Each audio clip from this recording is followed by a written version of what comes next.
Shalom sahabatku yang terkasih dan sehati dalam Yesus Kristus. Jumpa lagi kita pada kesempatan kali ini. Mari kita siapkan diri dan hati kita untuk menjadikannya layak menyambut Tuhan. Supaya kita bisa menjadi garam dan terang dalam kehidupan ini.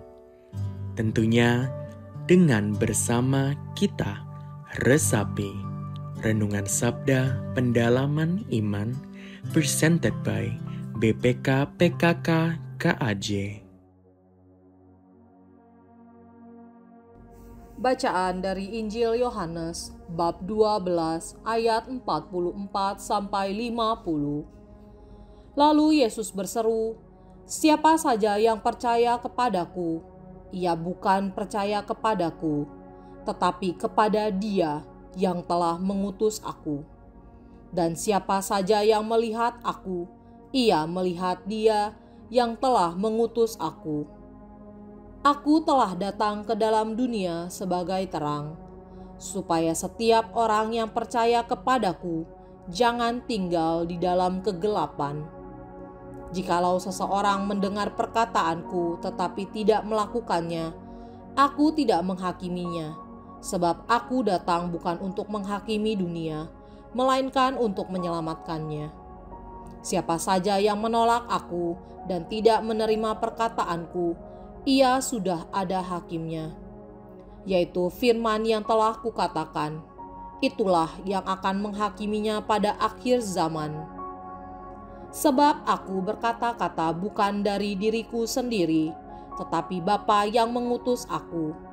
Dialah yang memerintahkan aku untuk mengatakan apa yang harus aku katakan dan aku sampaikan. Aku tahu bahwa perintahnya itu adalah hidup yang kekal.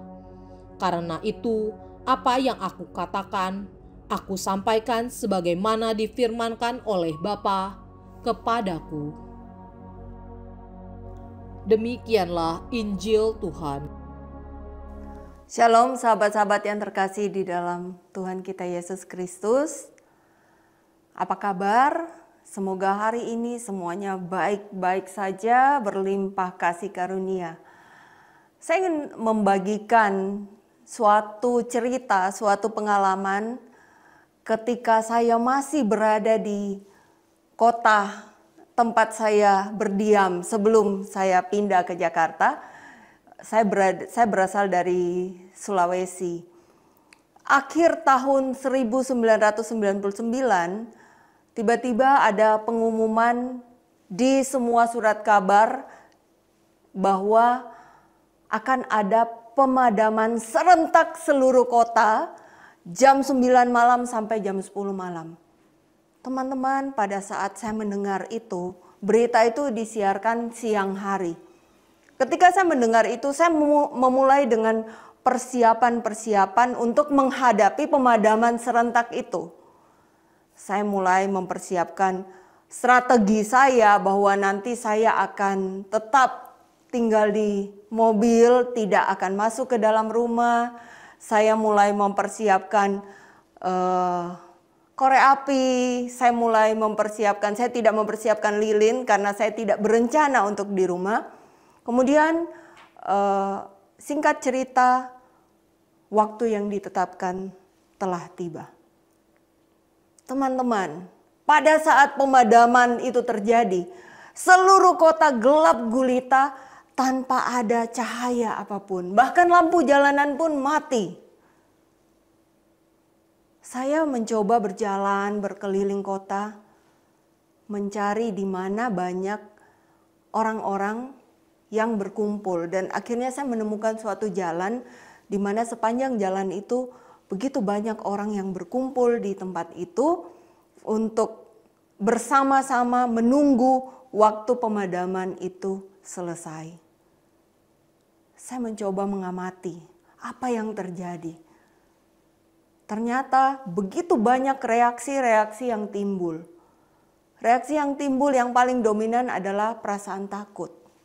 Perasaan takut karena ketika pemadaman itu terjadi, yang ada di pemikiran orang-orang banyak itu adalah, aduh, Pada saat pemadaman ini terjadi, maka akan ada yang namanya kejahatan-kejahatan. Akan ada perampokan-perampokan. Padahal kalau saya pikirkan kembali saat ini, saat lampu sudah menyala, tidak mungkin itu terjadi. Perampoknya sendiri berada di dalam kegelapan. Banyak perasaan curiga, saling mencurigai di antara seluruh orang yang berkumpul di tempat itu. Ada yang frustasi, ada yang depresi karena dia merasa, wah, ini suasana yang sangat tidak menyenangkan. Singkat cerita, tidak ada damai sejahtera yang ada pada saat itu. Banyak anak-anak yang menangis. Banyak orang tua yang marah pada saat itu. Sehingga akhirnya waktu pemadaman itu selesai. Lampu menyala, serentak kota menjadi terang kembali. Pada saat itu saya mulai mengamati dengan lebih jelas lagi wajah-wajah orang-orang yang ada di sekeliling saya. Teman-teman, ada orang yang menangis karena dia merutuki betapa dia tidak percaya berita itu dan dia tidak mempersiapkan diri. Ada yang menangis karena dia percaya berita itu, dia sudah mendengarnya, tetapi dia tidak mempersiapkan diri. Dan ada yang percaya dan mempersiapkan diri dengan cara kami berkumpul seperti itu. Mempersiapkan strategi-strategi, mempersiapkan begitu banyak persiapan-persiapan lainnya. Ada yang membeli senter, ada yang macam-macam. Ketika lampu menyala, pada saat itu tampaklah cara berpakaian orang-orang yang ada yang keluar hanya dengan daster, ada yang keluar masih dengan ikat-ikat roll rambutnya. Ada yang keluar bahkan anaknya lupa dikasih pakai baju yang layak. Itu yang terjadi. Nah, melalui bacaan hari ini, saya ingin mengajak teman-teman semua untuk merenungkan.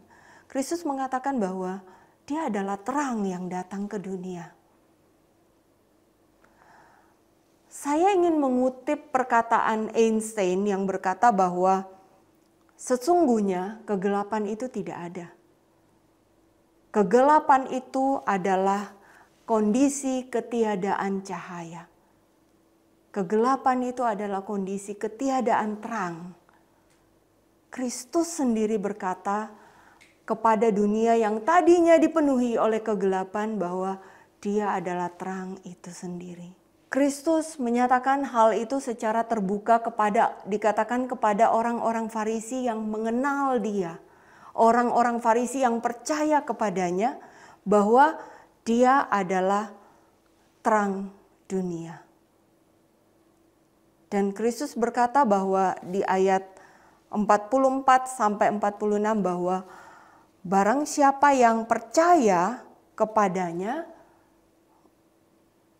dia bukan percaya kepada Yesus sendiri, melainkan kepada Bapa yang mengutus Yesus.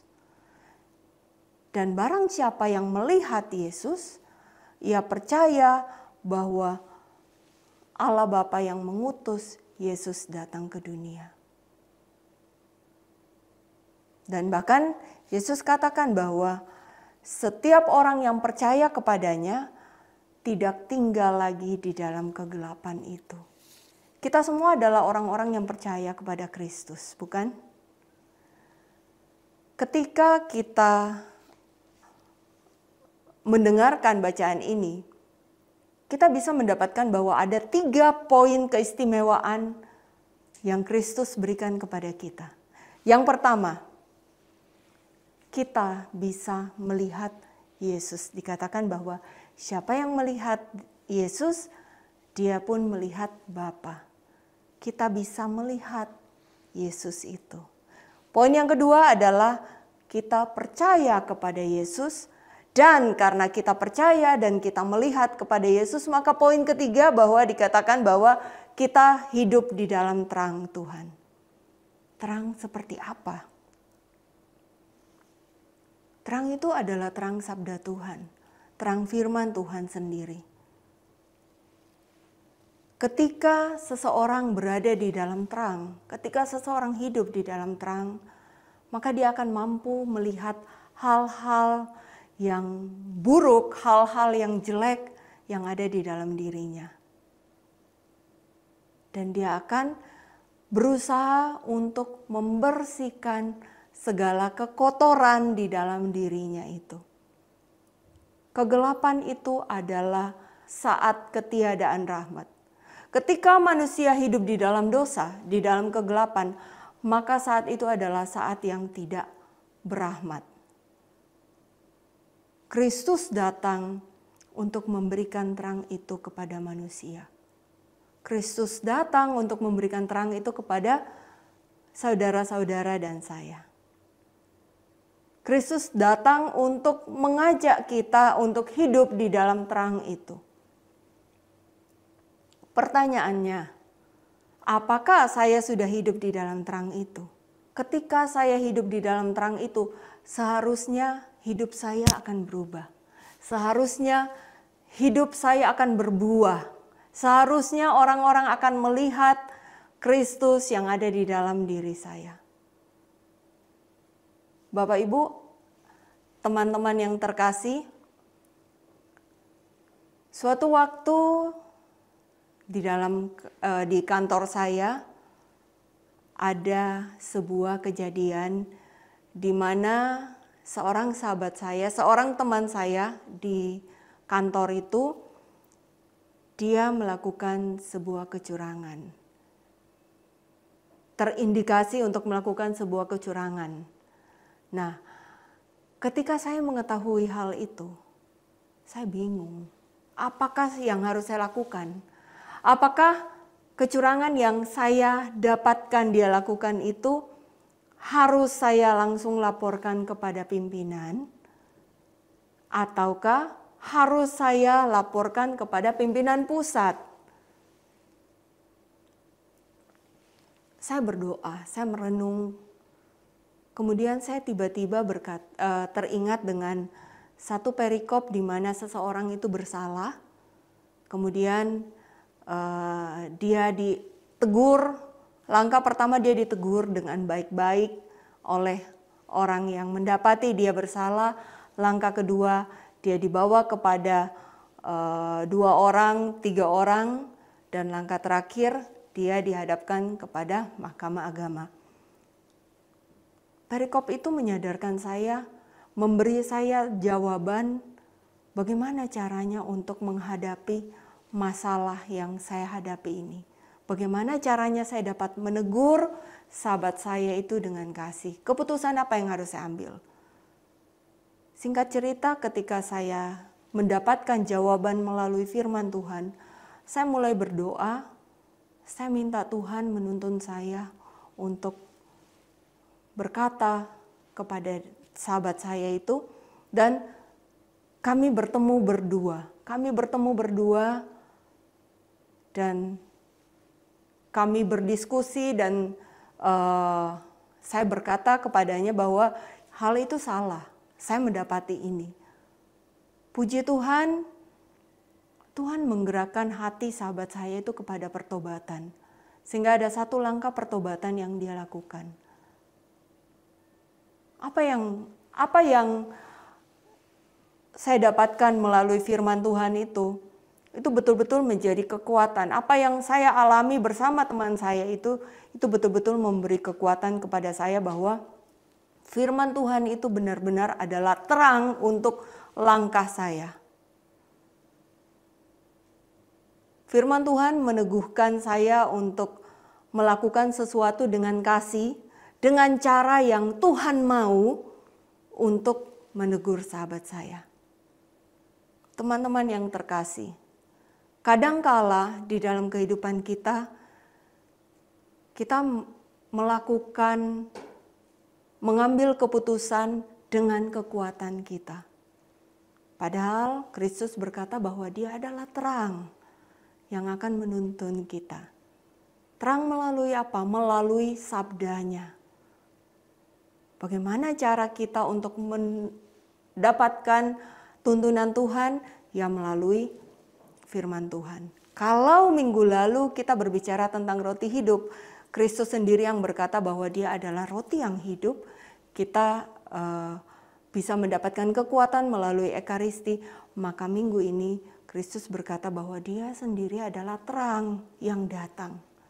Terang yang akan menerangi jalan kita, yang akan menerangi langkah-langkah hidup kita.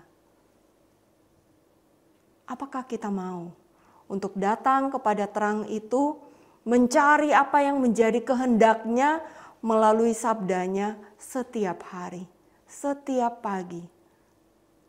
Kita memulai hari kita melalui permenungan yang mendalam, apa yang menjadi kehendak Tuhan untuk saya lakukan sepanjang hari ini. Sahabat-sahabat yang terkasih, saya ingin mengajak sahabat sekalian untuk mari kita bersama-sama merenungkan sejenak. Apakah di dalam kehidupan kita sudah mengandalkan Tuhan? Apakah kita mendengarkan tuntunannya melalui firman-Nya? Mari kita memejamkan mata kita.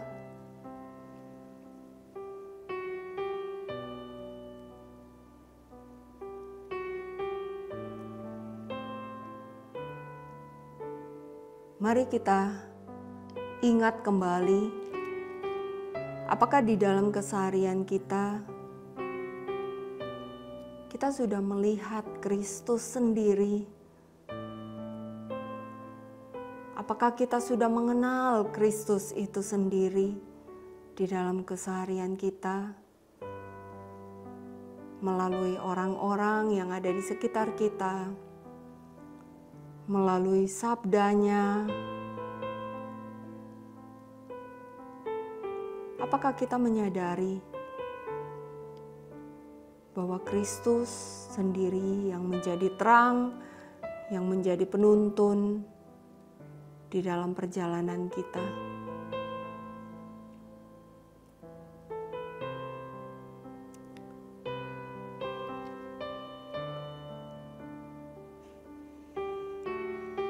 Apakah di dalam keseharian kita sudah mendengar apa yang menjadi kehendak Tuhan, dan apakah kita percaya bahwa itu adalah suara Tuhan, tuntunan Tuhan untuk kita?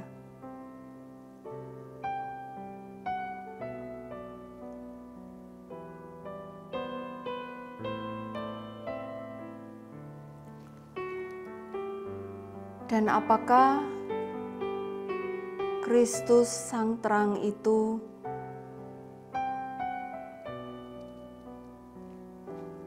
telah hadir secara pribadi di dalam diri kita?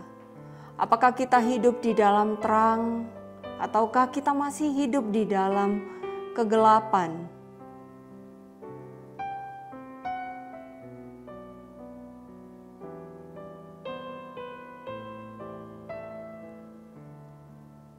Apakah terang itu telah kita bagikan kepada orang-orang sekitar kita?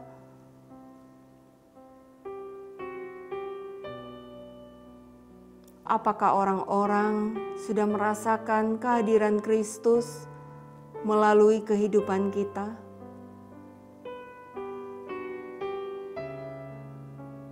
Atau mungkin orang-orang masih belum merasakan damai sejahtera ketika berhadapan dengan kita?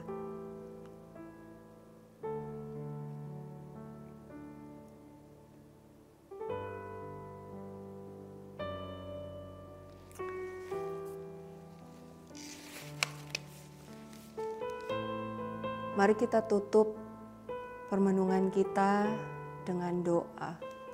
Dalam nama Bapa dan Putra dan Roh Kudus, amin. Tuhan yang baik, terima kasih untuk firman-Mu untuk sabda-Mu yang terus memberi kami kekuatan.